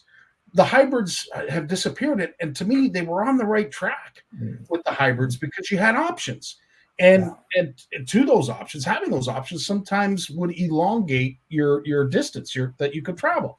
So when now you've gone to strictly electric, thinking that I'm doing good for the environment, I'm doing good for the world, blah blah blah, when in actual fact it's not feasible, it's not realistic, and as we saw out west, and Bill has mentioned, it doesn't like the cold weather, some of these electric vehicles. And to me, I would be really concerned to have somebody, say, on the St. Lawrence, who has made that jump, that leap of faith, and had bought an electric motor. They're out in the middle of January, trolling for walleye, and they have no power. They can't move. What do you say to that motor at that stage when they're now going in the wrong direction? Well, you're on the St. Lawrence River, so if you run out of power, you're not just holding still, right? You're gone at 3.5 miles an hour down the river. So that's pretty fast. You know, you're ping ponging off those buoys. You can easily slam into one of them, and if you're not careful, if you bang into one of those buoys just drifting, you can get sucked under. You can be flipped over right in your boat. It can literally flip your boat just by banging off one of those giant metal buoys that the ships navigate by. So you need some power to stay out of harm's way. So for sure on the St. Lawrence, you definitely need to keep your wits about you, and you definitely need to have some instant reliable power that you can draw on just to say, okay, I got to get out of here. I'm heading for trouble.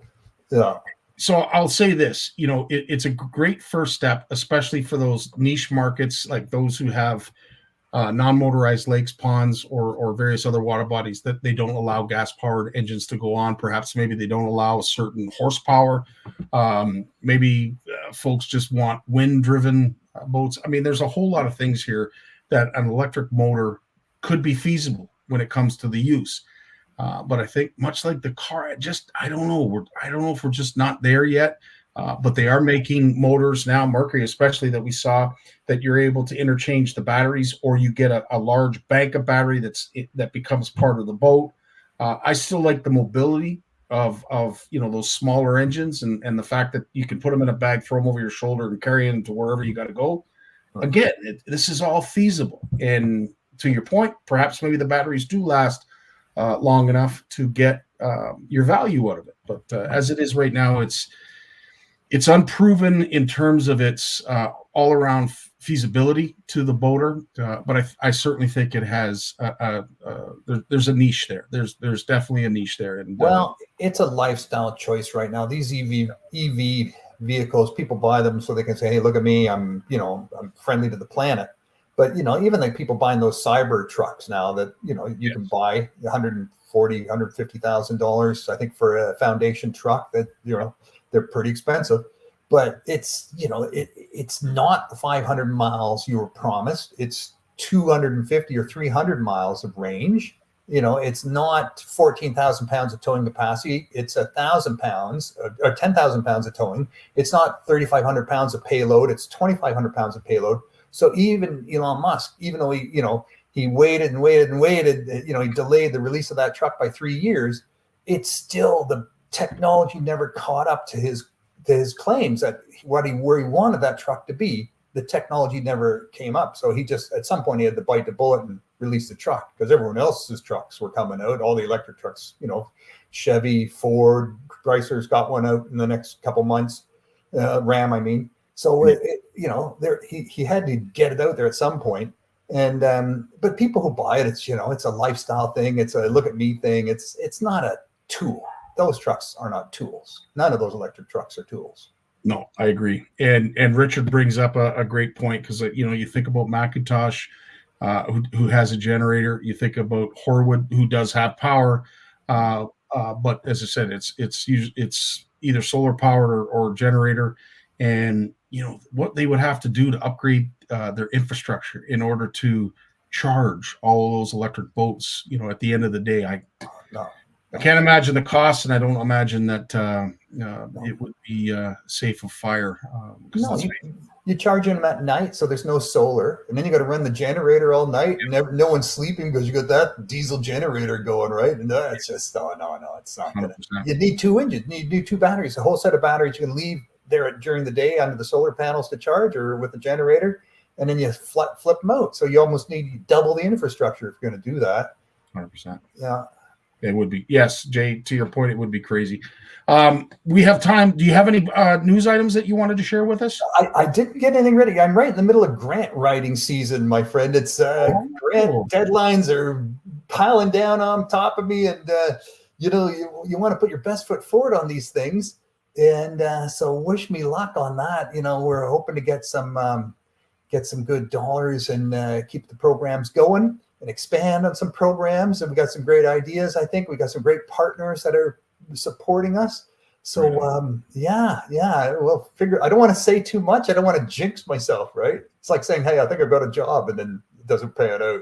No, yes, absolutely. And our buddy Chris Church just jumped on the line here, and we all know what's going on in the Enbridge's backyard. So I will leave your comment as apropos. Yeah, it's best leaving that untouched. You going to be at the Ottawa show? Ottawa Boat Show. Yeah, we are. We do have booth space there. That our plan is to be there for sure. Thinking definitely we'll be visiting the Toronto Spring Fishing and Boat Show, not exhibiting there. I did exhibit there. We did exhibit there for a number of years, but we find that it's we try to limit the amount of travel we do because the money we spend on going to a show, we can put that into programs and get way more return on the investment. Great point. No, that's a great point, Lawrence. Really appreciate that. As we do every Monday that you stop by and share your knowledge with us. As I said, we're a lot further ahead and a lot more knowledgeable when it comes to fishing and what's going on with our fish. And as mentioned, if you missed this podcast or any others that Bluefish Radio has put on, Bluefish Canada has supported, by all means, head over to Bluefish Radio.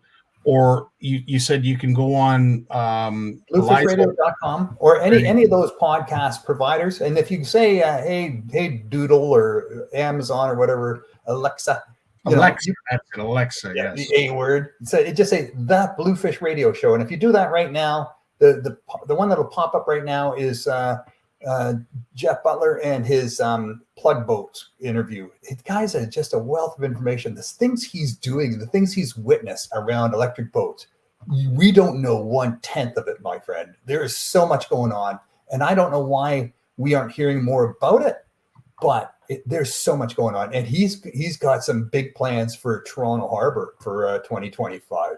Like, wow, that's going to be so cool. Hope that works out. Check it out. Yeah. Appreciate it, Lawrence. As always, thanks so much for joining us, and just keep on keeping on, buddy. Thanks, buddy. You too, man. All right. We're going to have Jay Barnucz up next, but we want to share this segment. This is Goby 101. So this will revisit us back to the subject of Goby. Have a look. Gobies are one of the only fish species to be able to feed on invasive zebra mussels, giving them an abundant food source that other fish cannot take advantage of. Additionally, they feed on and outcompete small native fish and feed on the eggs of larger fish species. They've also been known to be a vector for the spread of avian botulism. Infected gobies become ill and easy targets for birds who become infected after eating the infected gobies. Round gobies can grow to almost 1 foot in length and can live to be almost 4 years old. Females are able to lay about 90 to 3,800 eggs at a time, about every 20 days from April to September. Nests are guarded by males until the eggs hatch. One positive of the round goby invasion has been their role as a prey species for other animals, including trout and salmon and the Lake Erie water snake, which was taken off the federal endangered species list in 2011. Overall, the round goby is a voracious and abundant predator in the Great Lakes. Great segue, Jay. And as I said, you've shared a wealth of information. I will say this, which is interesting because, of course, if anyone doesn't know anything about goby, you're in luck because this gentleman here knows an awful lot, and we're privileged as always to have Jay here to talk about it and many other topics. But tonight it is goby. And what I found really interesting, because of course when gobies came over and we found out that they eat zebra mussels, we're like, oh great. Zebra mussels were sort of the first invasive species that took over that we were most concerned about. And then the goby soon followed. We thought the goby was our answer to the zebra mussel problem, which in turn it has been to a certain extent. But as we have found out, Corey has mentioned that the white sturgeon are now eating zebra mussels. We know carp eat zebra mussels. I don't know about any other species of fish. Freshwater drum. So sheep's head, freshwater drum. Yeah. So there's a lot of other players that are eating away at that population. But needless to say, when it comes to zebra mussels, you're basically going to take it from the time in which they were discovered to where we are going in the future, and we'll get to that later. But Jay, thanks so much for joining us as you always do. Where do you want to start? Oh, Scotty, boy, this fish has been I've probably spent more time, not even purposefully, but more time counting these things than most other fish out there. And a lot of that's because of areas that I work. So a lot of the river systems that I work are Great Lakes tributaries like the Grand and the Thames and the Sydenham, like but down near Wallaceburg, the Osable River, the Maitland, the Saugeen, the Sauble, and most of those systems, and actually all the Lake Ontario tributaries. So Bronte, 16 Mile, the Credit, the Humber, the Rouge. I'm doing myself a disservice here. Duffins, all the way over to like Port Britain, all the way to Bay of Quinte.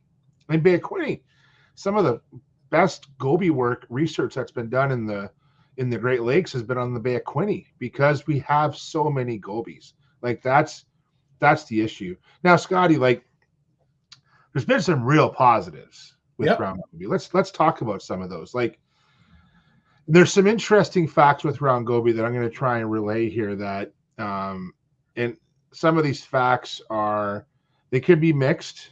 So and what I say that is I might give you a fact and you'd be like, oh, that's really great. But then there's always, for everything that we want in life that's good, there's always a bad thing that comes about it too, right? Okay. Yep.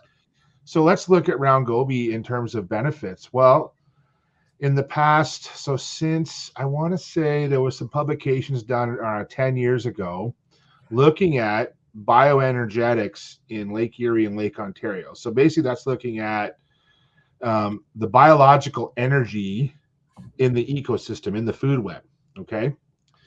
And smallmouth bass, for example, were increasing in size.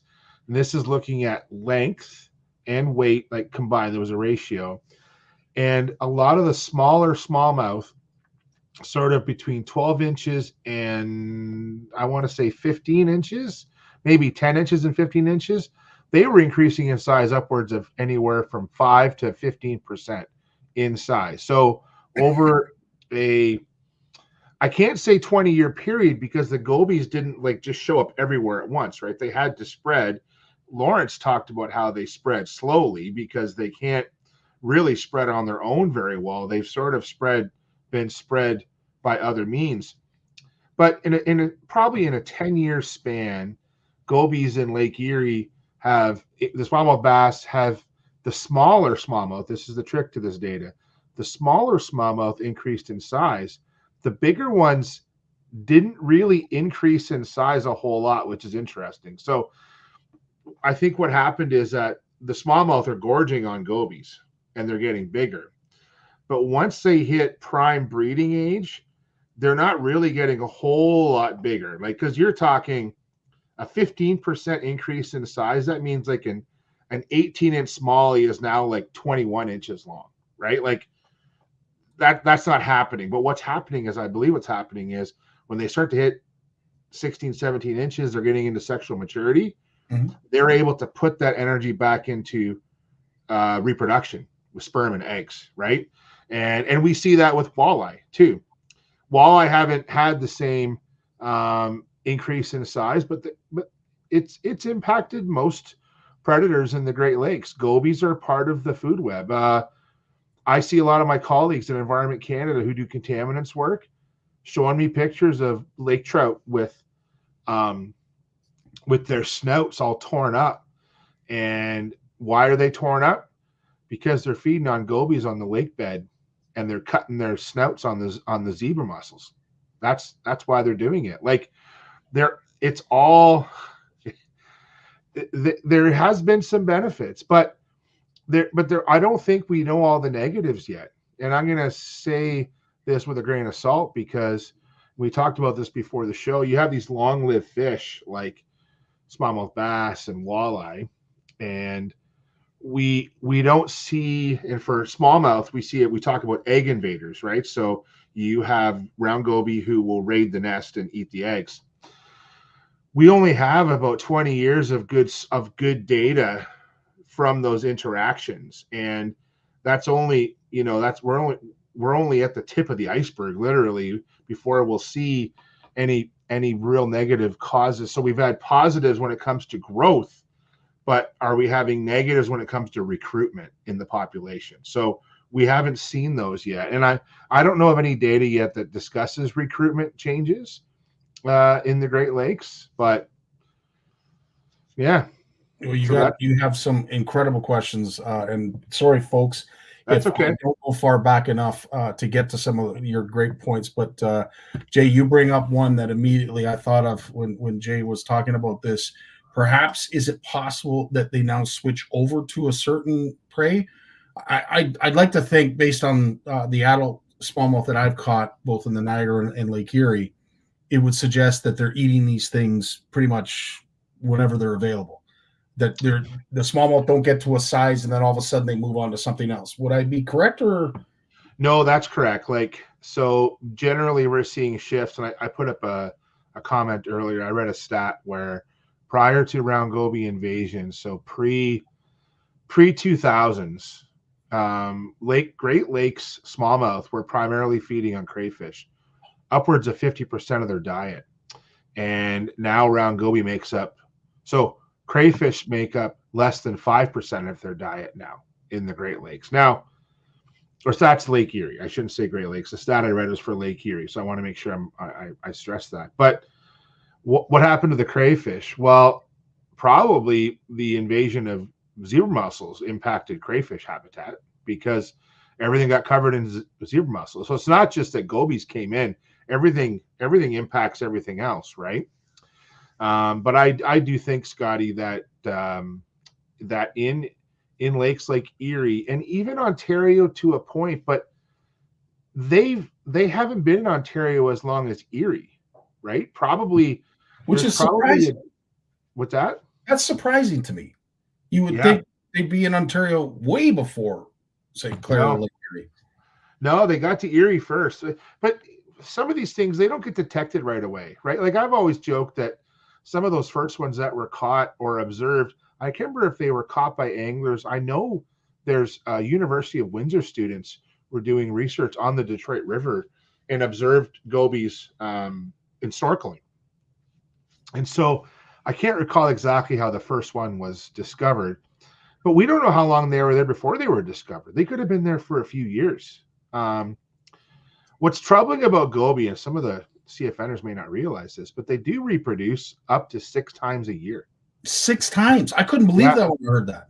Yeah, I knew it was multiple times, and it's probably based on water temperature and how hot the summer is. But probably as we get into, as you know, and as climate change happens, and we're seeing, hey, if anyone's been outside in Southern Ontario this winter, you know. Yeah, that's all I have to say about that. It might not be climate change, but it's definitely a changing climate. Well, you know, one of the things about climate change is, as one of the theories is as the polar ice caps recede, you actually get stronger jet streams, or so the jet stream becomes more inconsistent. So more erratic, and because it's not as so much cold and warm, and so you get these erratic movements. Well, then species like the goby do really well. They love it, right? Because they like more temperate climates. And so the warmer the water, the better they do. But Lawrence touched on a couple good things about goby too. Good from a control standpoint. They don't like real fast water. They obviously move through those areas. This isn't black and white, but it's a guideline. They don't like real fast water. And in some river systems where we have lots of swift current, we haven't seen them spread as far, but it still shocks me how they get around though. Like, you know, like listening on here tonight, like Rocky's telling us they're up in Cambridge. Yeah. And I'm like, wow, that's cool. So actually I jumped on, not that I don't believe you, Rocky, for the record. You and I always share good information, but you know, I'm a scientist, right? So I need to kind of validate some of these. And I did check on iNaturalist, and if anyone doesn't use if you're a CFN fish off person and you're not using iNaturalist to find spots, you need to learn that. Just telling you. That is a big tip. That's a huge cat out of the bag now, Jay. Okay. So, but there are records of round goby in Cambridge, and I'm not totally surprised. But what's disappointing about this is, and I want people to understand this, In the river systems that we have, this is a personal issue I have, is the smallmouth bass are very vulnerable in our river, Scotty. You know this. Big smallmouth, like in the Grand, the Nith, the Thames, the Saugeen, the Maitland, it's a very finite space. We're not talking like the Lake Simcoe or the eastern basin of Lake Erie. We're talking a river that is 100 meters wide and maybe a meter deep.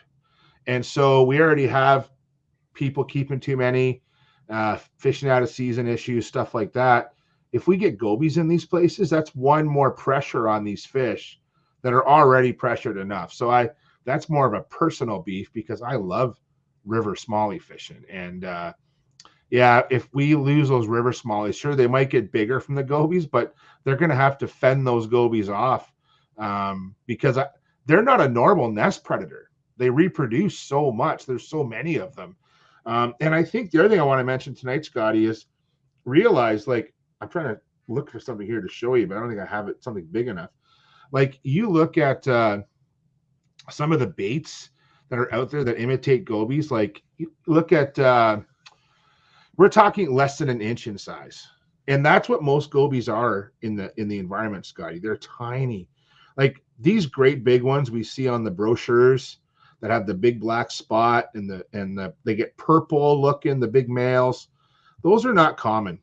Those are quite rare. Those are big gobies, and they're as rare as like 8-pound bass. And if you catch a big purple one, that's very rare. A lot of them are literally less than, I'm trying to do my metric here conversion. So we're talking less than a centimeter long. So less than 25 millimeters. That's typically how big a goby is, less than an inch. I was stunned when one of the videos we shared said that they grow up to 12 inches. They can get foot in size. I didn't realize they got that big. Yeah, I don't know if I've ever seen one up to a foot, but I've seen them in that sort of 8 to 9 inch range. And like they're like sausages, man. Like, and that's why they're so darn tasty to a smallmouth. They're not spiny. Like, smallmouth are not a dumb fish. And when they in that clear water of the Great Lakes, they can look at their prey items and they can be like, I don't know if I want to eat that. And they're like, oh, do I want to eat that bluegill or that rock bass or that yellow perch, or would I rather eat a goby? I'll bet you they're selectively choosing gobies. One, because there's so many of them, and two, they're just easy to forage, right? You don't have to move very far. So interesting. And oh man, there's so much we can talk about. I digress. And I have so much on the brain, but when I was looking for some of the resources when it came to gobies, I ran into, of course, some of these folks that are also doing research when it comes to the Mad Tom catfish. Did I get that right? Tom. Yeah. Mad Tom. Yeah.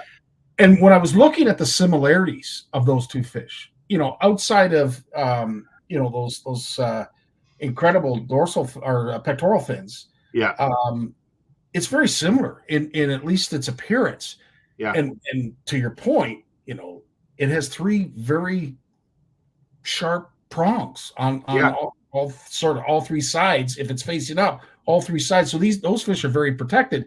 Yeah. And because I'm glad Jim's not here, but I hope that those numbers don't increase to the point where a smallmouth bass says, well, I had something that looked like that in my mouth last week, but it stung me and I still haven't recovered. I'm not going to eat another one of these things. Do you ever see that happening? No, I don't think so. But I think, and I'm going to read the comment here from George. He says, I'll just summarize the end here. To think we understand what is going on is purely a fantasy. Mm-hmm. George, that is very accurate, man. That is honestly what I believe is going on, is that I think that we just don't understand what is happening. And so, Scotty, like stuff with the Mad Toms and what you've mentioned there, that could happen. Like, nothing surprises me in the fish world. I'm looking through all these questions and I'm hopping on the Google machine. People would be surprised how much Google helps me do my job professionally. Like I am a wizard at finding information. Okay. Mine too. But then you start talking about other species of fish or other, reptiles that it's had a direct benefit to. And it's funny that you said what you just said. And George, I appreciate your comment as well. Can we even say that it's had a positive impact when we talk about smallmouth, when we talk about the American water snake? or even sturgeon, as I think Lynn had mentioned that, sturgeon is starting to come back. Can we attribute to, and, goby, the goby presence as a means of bringing those populations back? I think as anglers and even as professionals, like, I think that we can look at this objectively and say, here's positives, but also here's negatives, right? And I think the big lesson here with what George's saying, if we're exactly what you're saying. So, and this is part of that. If it fits my agenda, I'm hopping on that train, right? Like, this goes back to the uncut angling barrel trauma videos we just watched. And I think one of the bigger messages in those is, for a lot of the anglers who hopped on that on the forward facing sonar train, they listened to those videos the first 5 minutes. It met their agenda. Then they turned it off, didn't watch the rest. If they watched those videos entirely through, they would probably have a different perspective. But we are so blinded right now in terms of when we look at media, and if it fits our agenda, we're happy. And we're all guilty of, as anglers, I want to catch as many fish and as big a fish and as frequently as I can, all the time. That is exactly what I want. But I don't always get what I want. Okay. And unfortunately, when it comes to gobies, in some cases we might get that, but what is the long-term impact of this? And I don't think we're there yet. I don't think we can really say we're there yet, because it's so dynamic. A couple things that people may not realize is gobies have survived here. So round gobies have. The tube nose goby, which actually, if everyone goes back to the CFN promotion for tonight's episode, the picture there is a tube nose goby, not a round goby. Good for you. Good catch. Good catch, Jay. Pun intended, Scotty. Pun intended. Good catch. So, and it's interesting about the tube nose goby because they have not spread as far. They were established in that same Detroit River, St. Clair River kind of corridor. And honestly, we've seen them. Like, I could think back to 2012, 2014, seeing them in the Sarnia area, seeing them. We've caught them in wetlands and like Peely area, Rondo. And recently I even caught some for work down around like western basin of Lake Erie. There has been records of tube nose gobies outside of Lake Erie, but very rare. And they really aren't as adaptive as round goby. That's what people seem to believe. So some of these species get released and or introduced, even they're not introduced on purpose. Like I told you, it's like picking up the complacent teenager and just dropping them off in the woods somewhere. Like, that is literally what gobies are. Right. But the tube nose goby aren't as bad in terms of they're not as adaptable. But I will bet that there's been lots of invasive species that have been dropped off in the Great Lakes that just haven't survived.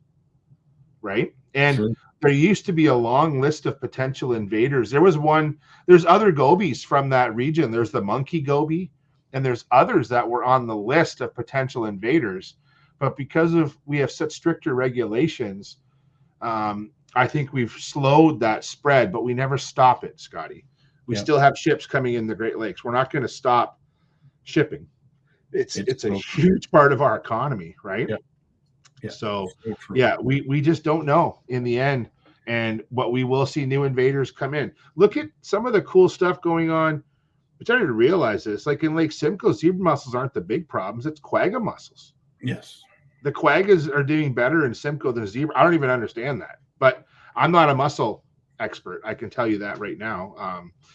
I know what I know when it comes to certain species, but not about zebras and quaggas. But the quaggas seem to do better in some situations. So we are learning, and this is stuff new. Zebra mussels have been around for 30 years, and we're just learning some stuff now about them. Isn't that something? And I think that was the takeaway for me as I was reading this. As much as we think we know, and there's some great science out there, and there's some folks that, much like yourself, that are doing, all kinds of creel samples. We don't know a lot about these fish, this invasive species. And one thing in particular that is, like, you can see it even with the comments. What do we do when we catch one? is it important that we report every single one that we catch? And if we do catch them, are we to throw them back or are we to destroy them? Yeah, so I think Jay Pierce mentioned earlier in the show, and it's basically, it used to be you must destroy them, but now that it doesn't stress that. It just, there's a problem with it because in some places, Scotty, there's so many of the darn things that if you just pile them all up on the pier, then you just have a big pile of rotting gobies, which when there's anywhere from 200 to 4,000 metric tons in Lake Erie, like that's a lot of goby. So I'll quote a buddy of mine who passed away this fall, and he was a real jokester about fisheries, and George knows who I'm talking about. But Al used to just say, toss it in the bushes, another goby, because there's just so many. It's not really doing much to just toss them. You might as well just put them back in because they're part of the ecosystem now. So. Yeah, and Jay just cited page 22 or 2024 Ontario MNRF regulations. It talks about how you're supposed to dispose of them. In fact, you are to release them. They don't want you, because God forbid, can you imagine if these mad toms get caught and you end up destroying that because you didn't properly ID the fish? Well, and that's what scares me, and I think that I'm going to try and share this link in the chat. Everyone should have this link on their phone, and because it's the Ontario or the Invasive Species Center, which is actually based in Canada, and it talks about. I'm going to try and find the link here. So it talks about a lot of the more, I'll say, more popular invasive species like round goby, and it even has a map. So I'm going to share the link here. I'm just going to be back with you in one sec. So this particular link will take you to the round goby link within the invasive species page. And if you go there, Scotty, it will actually tell you the distribution, the current distribution of round goby. And that's kind of across the Great Lakes Basin. And if we use this link, Jay, not only can we find out how to deal with them once we caught them, but also how to report them as well. Yeah. So if you go to that link, you can actually figure out at the top of the page, you can report invasive species from anywhere. And there's a phone number, an email address, or you can fill out an online form, Scotty. And I highly recommend keeping that on your phone, not only for reporting invasive species, but also for knowing, am I in an area where they've been seen before? That's important. And we have and Lawrence talks about this all the time, so many citizen scientists out there doing some great work. And this is exactly a good example of where citizen science has really helped fisheries managers out there. So I think that it's really important for anglers to bookmark these sites and to, keep them handy. Because if you, like Scotty, if you and I go up to Horwood Lake Lodge and we catch a round goby at Horwood Lake, we probably want to report it. I hope we don't. I hope that doesn't happen. But, it's so important to know where these things are. So I see here from George, kill and dispose of them. Same rule as when shooting cormorants. So there you go. So you're supposed to kill and dispose of round goby. I rarely catch gobies because of where I'm fishing and what I'm fishing for. I could probably count on one hand the number of gobies I've caught in the past year. So, but yeah, there are lots of them. Lots. And hopefully we have enough dams and fast moving water to keep them at bay so they don't get too far in. Well, hey man, dams don't work that well because they get above everything, like the ones in Cambridge. So let's think about that. So we have Dunnville, Caledonia, Wilkes Dam, Paris Dam, Cambridge Dam, 5 dams. 5 dams on that system. And sure, there are fish ladders on those dams, but don't tell me a goby can get up a fish ladder that easily. Like, they're not made to jump. Those gobies have spread. They've spread some other way. I doubt a fish ladder has caused them to, maybe a bird's foot. That's been published. But I honestly think a lot of the gobies that are the problem, Scotty, are these little tiny ones. Like, literally 20, like a small goby to me is around 20 millimeters, 15 millimeters in the size. That's all they are, is 2 eyeballs and a black dot at that size. A lot of them, if I gave you one, you might not even believe me that that's actually a fish. You'd be like, what kind of bug is that? Like, it's literally that small. But those are the ones that get, those are the ones that usually, I think, get lost in the shuffle. They get lost in the bait bucket. They get lost in the bilge of your boat. Like, those little tiny ones, those probably cause more introductions than the great big ones that we've been talking about, unfortunately. So interesting. And it was I don't know what site it was on. I'm just trying to look at it as you're talking there. But it was 14 things to know about goby.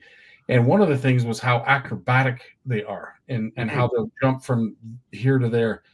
I wanted to ask you, but you know what? Now that you said what you said, there's no point, because I didn't think that was capable either. But they were making these fish sound like they belong on Cirque du Soleil. But Ed makes a good point here about the Detroit, and even Sparkus chimes in about the St. Clair River. So those rivers are fast. I agree, but they're littered with gobies. A lot of the nearshore areas in those rivers, there's a lot of areas without any flow. Mm-hmm. St. Lawrence is like this too. If you, where Jim and Lawrence were talking about earlier, like, you have, let's look at Lake St. Francis. Lake St. Francis is just a mass of islands and channels, right? Yeah. And the gobies, there's so many backwater areas of little pieces of habitat that they can get around in. The Detroit's like that. If you go to the Detroit River, there are areas where there's breakwalls, where there's lots of flow, but there's not breakwalls all the way down. There's little embayments up and down the Detroit, from Pesh Island all the way down to Amherstburg, little embayments. And those gobies just love those little embayments. But they don't love, I shouldn't say they love all the embayments. They're areas they can shelter in. They don't like I don't see a lot of gobies in areas of soft bottom, lots of macrophytes, lots of weeds. They don't like those areas. They kind of like harder bottom and, sort of moderate to low flows, which isn't very common in some of these places, but these things have found a way to get around, man. So, but we don't catch them on sand. Like, out in the Inner Bay here in Long Point, I've done lots of beach surveys on sandy beaches. We don't catch a lot of gobies on sand, but if it's a gravel beach, lots of gobies, lots. So if we are, and I'm glad that some of the plastic producers were mentioned already. Obviously, for one, like yourself and Forever and Owen, who fish a lot of Lake Erie, you're part of St. Clair if you've been on it, and various other rivers that we know they inhabit. What is your go-to pattern for goby? Is there a special brand that you use? Is it a special color? So I think I get back to what bass can see, not what gobies look like. And I think that we know bass, they can see blues and blacks pretty well. Okay. And they can actually see green pumpkin pretty well. And then they can see white pretty well. Okay. Chartreuse to them, it kind of looks white. So if you're fishing Lake Erie or Lake St. Clair or any of those Great Lakes connecting areas, you got to be using green pumpkin or black, or a black and maybe black and blue, but definitely black and green pumpkin are my two go-to colors. Presentation wise, it kind of depends on the situation, Scotty. I think that some of the, I use a lot of the Berkeley flatworms, Max Scent flatworms, and My favorite colors are goby. There's a goby color, but it's a green pumpkin with a lot of gold fleck and black fleck in it and some red fleck. But also just a straight black. And I think with those when I'm dropping those drop shots down to the bottom of the lake, I think that they're imitating small gobies. And I usually run a pretty short lead. Unless I'm fishing around a lot of larger rocks, then I'll run a longer lead. But most of the rocks I'm fishing in Erie they're not big. They're like cobble size or baseball size rocks. And you get the odd one that's maybe this big, but then you get the odd one that's taller than I am. But typically a lot of the boulders are fairly small. And I'm working on my bait around those boulders. So I like using a drop shot. In those situations, if I would use a Ned rig, but I don't like the Ned rig because it fouls up too quick. Because in those areas, Scotty, around those boulders, there's always a lot of algae. And if it messes up if you're always got to be cleaning algae off your Ned rig, that's annoying. But I think a Ned rig is a great goby imitator, and so drop shot and Ned rig, great goby imitators. But Scotty, I have spy baits that are goby colors that catch them. I don't think it's always like, does a spy bait moving through the water column imitate a goby? Probably not, but I will say that the color matches a goby pretty well. And so in that clear water, I still like those the sort of darker greens and darker blacks and darker browns. So it's interesting you say drop shot, and appreciate Ed's pro tip, because that is true. Just shorten up your. See, and I would have thought drop shot may have been the last presentation that folks would use, just because there is that separation between the bait and the bottom. And as we've heard, goby primarily like the bottom. Something came to mind, like a Carolina rig hooked up with a floating goby imitation plastic would be ideal, rubbing along. We were on. Here's a funny story, and these fish were eating gobies. Okay, we were on a spot last summer. We were fishing a spot on Erie down between Maitland and Nanticoke. That's all I'm going to say, but way down from where we are. And we got out there and we were fishing these. There was a shelf and it dropped from 6 or 7 feet pretty quick down to about 10 feet. Like It wasn't a sharp ledge, but pretty sharp. So picture this, dude. I'm in the kayak and I can see we're talking 6 to 10 feet and it's a little choppy. So I'm sitting there and I got my drop shot and I'm looking and I'm just letting myself drift. So I don't have live target. I don't have forward facing sonar, right? And then what you do is you'll see like a sandy patch between the rocks.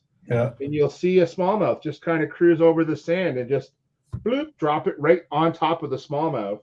And I have that short drop shot and like I won't drag it through the big rocks. So as I see the big rocks coming up, I would bring it up just so that weight's ticking the tops of those bigger rocks. And then I would drop it again if I got over the rocks to our sandy patch. And the trick was the sand patches, and I would just be going over. But sometimes you could see them. And as I'm dropping, you can see the smallmouth coming up for the bait. And they're feeding on gobies because we're bringing them in the kayak to measure them, and they're spitting up gobies. That's what. And the only part about that day that sucked, and this is a true story. We were in an online tournament, Trevor, Owen, and I. We all needed 18.5 inches or better to upgrade our catch. So we all had 5 fish in our creel. It was a month-long creel, or maybe it was a weekend tournament. We were all over 100 inches.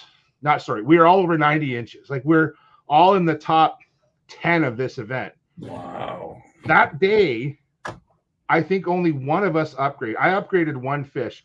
I caught so many 18-inch smallmouth, but they weren't 18.5. They were 18 and a quarter, 18.2, 18.3.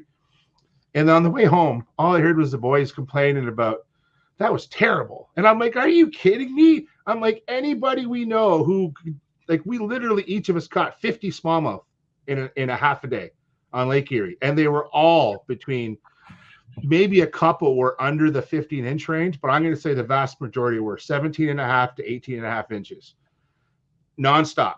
The only reason why we stopped catching them, Scotty, was I went to try and find bigger ones. Like I left the biting ones to try and find bigger ones because I could see the ones I'm catching.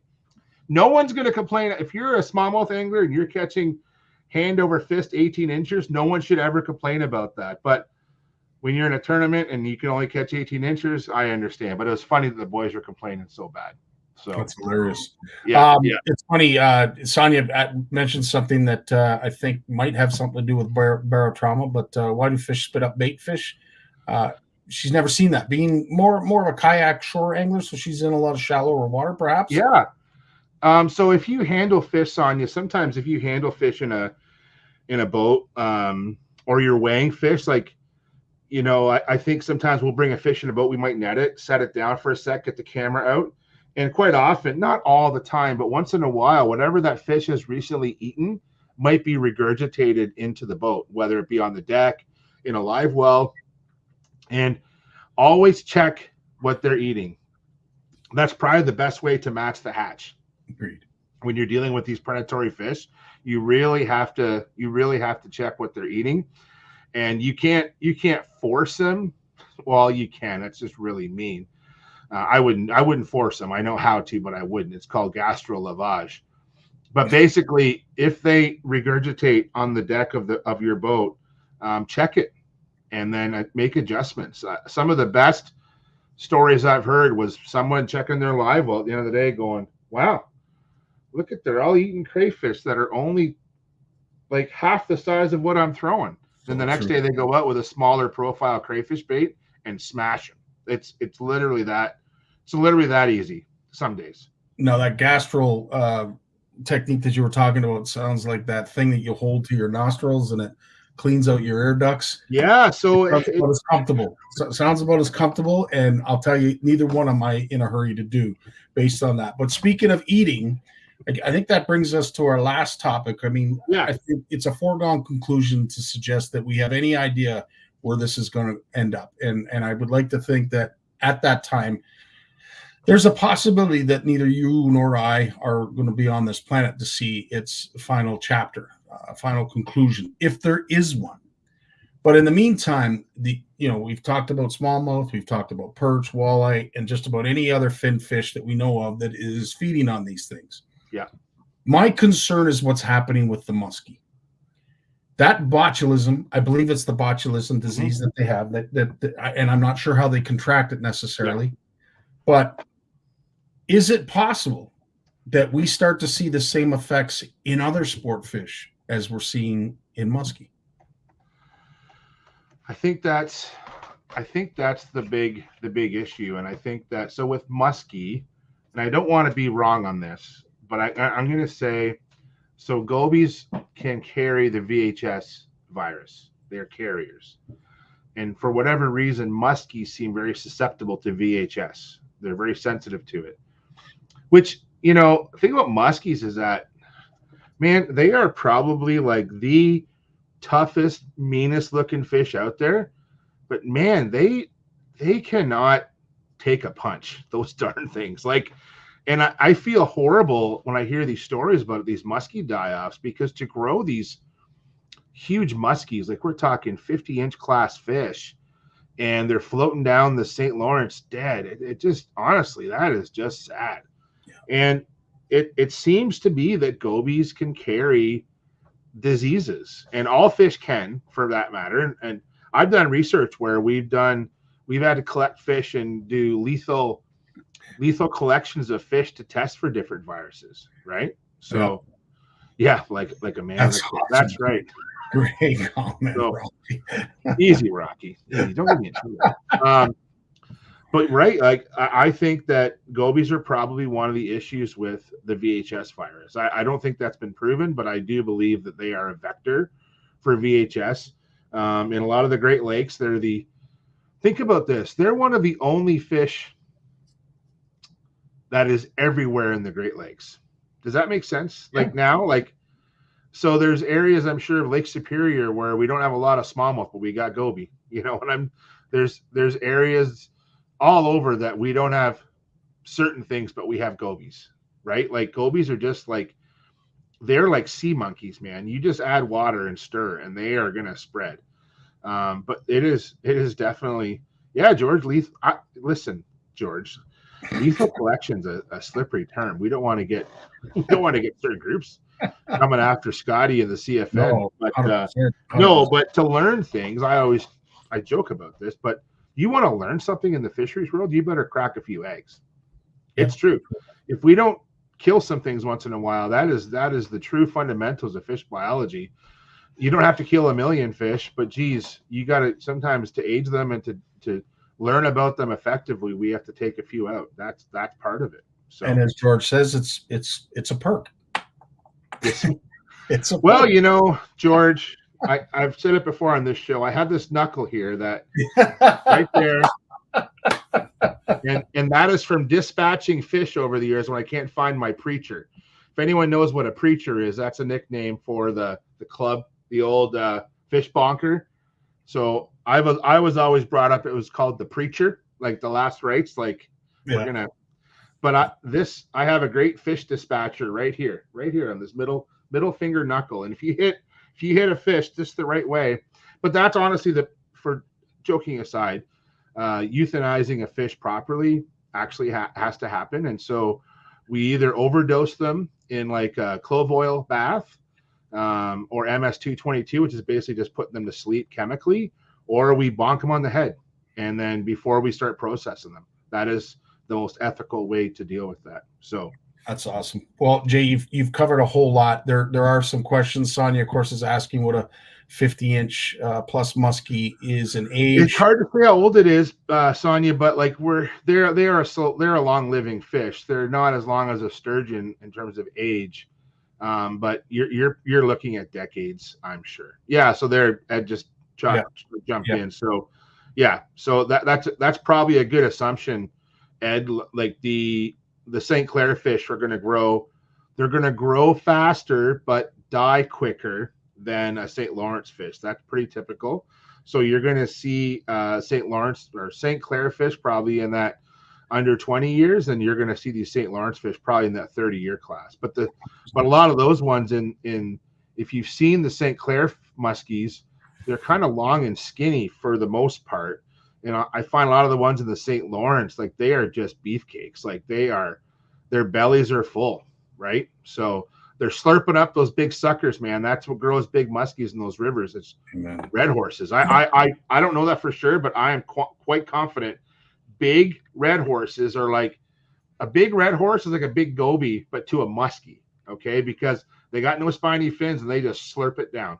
So that's awesome. Jay, as always, we can't say enough about how much we value your time. You stick around. You are the anchor of the panel, and as I said, a wealth of information from a science perspective that we just don't normally get. And as I said, can't thank you enough for what you bring to the show. Really appreciate it, dude. Yeah, thanks, guys. Yeah, that's a good point. George says here on closing, John Castleman's muskie growth research, it's very cool growth variation. So in Canada we have Scott and Crossman, which is the freshwater fishes Bible. In fact, just not even in Canada, but globally, it's one of the best books ever written. So Ed Crossman's one of the co-authors, and his first grad student was actually John Castleman. And Ed Crossman and John Castleman are Ed's passed now, but big East Socked fans, Northern Pike, Muskellunge, and pickerel. Jim's not here anymore, but pickerel. And so John's work on muskies has been, it's some of the best work ever done on the species. And it's still, even though that work was done, a long time ago, so to speak, it's still some of the best work that's ever been done on the topic. So yeah, look up some John Castleman information on Google. You're going to find some really cool stuff. Right on. Well, Jay, you have yourself a great week. Again, we look forward to seeing you again next Monday. And just as I said to Lawrence, keep on keeping on, dude. We can't thank you enough for what you bring to our community. My pleasure. Have a good night, everyone. Oh, and Scotty, I won't be here next week. I'm going to the police associations in Hamilton next Monday. To Owen and Trevor are giving a kayak talk to their. It's the Retired Police Association of Hamilton. So we won't be here next week. We're going to be giving a seminar. all these clubs meet on Monday nights, dude. Trust me. And that's awesome, man. I think it's so cool. And just as a side note, for all those who have started with us in the very beginning, I've always been a big proponent that Trevor get into doing presentations. And I mentioned at I think it was the last spring fishing and boat show. I said, dude, you're going to be on that stage soon. And it's not only awesome to see him warming up to it, but to see how he's thriving and doing really well. Well, and I know I think you're going to see Owen and Trevor do more talking on stage in Woodstock than you're going to see me. Full disclosure, but it's going to be a lot of fun. I'm looking forward to it. That's awesome, dude. You take care and have a great week, my friend. Okay. See you, everyone. All the best. So there it is, another show. Thanks so much for all of you who joined us and spent the entire duration of 2 hours. We learned an awful lot about Goby. I'm going to play a video to sort of I would say describe how the future is going to unfold. And pretty much to Jay's comment, it's in the eye of the beholder. And I don't know if it's going to be our eye. I don't know if we're going to be around long enough to see, the last chapter in this Goby saga. But needless to say, as I said, for right now, we're relishing in the fact that it is helping out some sport fish, and it's having obviously great effects on keeping the numbers of zebra mussels down. But what that's all going to cost in the future, we don't know. Thanks to all who joined us. Of course, the Canadian Tackle Show, Canadian Tackle Shows.com. Please go there to grab your tickets if you haven't already, because we are going to be doing a giveaway as we speak. So let me give me 2 seconds. I just got to share the screen. There we go. All right.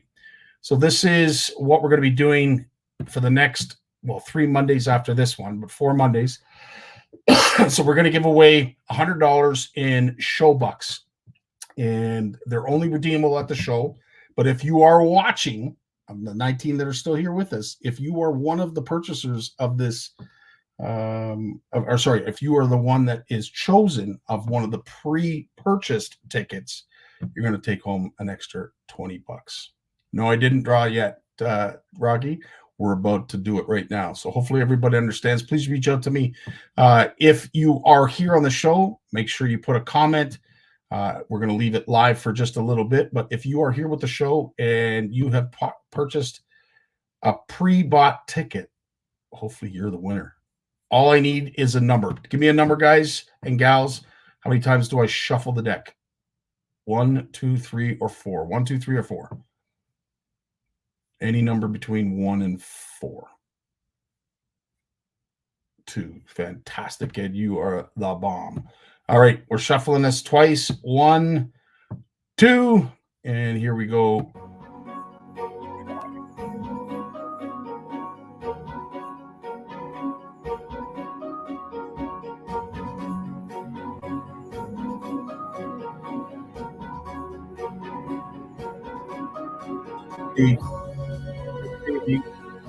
No way. Oh, that was close, Rocky. Who was there? Is it Steve or is it Mike? Who's it going to be? It looks like Steve. Is it Steve? It is. Woohoo! Steve Morris. We will be reaching out to you as we have your email and contact information. But again, congratulations. You have just won yourself $100 in show bucks. And we're looking forward to seeing you spend it at the upcoming Made in Canada Tackle Show. Folks, as I said, love you all. You guys take care. Have yourselves a great week. And in the meantime, here's what the future has to hold for Goby. Of the mussel and Goby invasion of the Great Lakes is still unfolding, but the impact has already been huge. The mussels have filtered the lakes, removing algae and absorbing industrial waste, making the waters clearer. They're shifting back to more of the state they were before man interfered and changed everything. And so we're certainly getting close to that state. What it all means for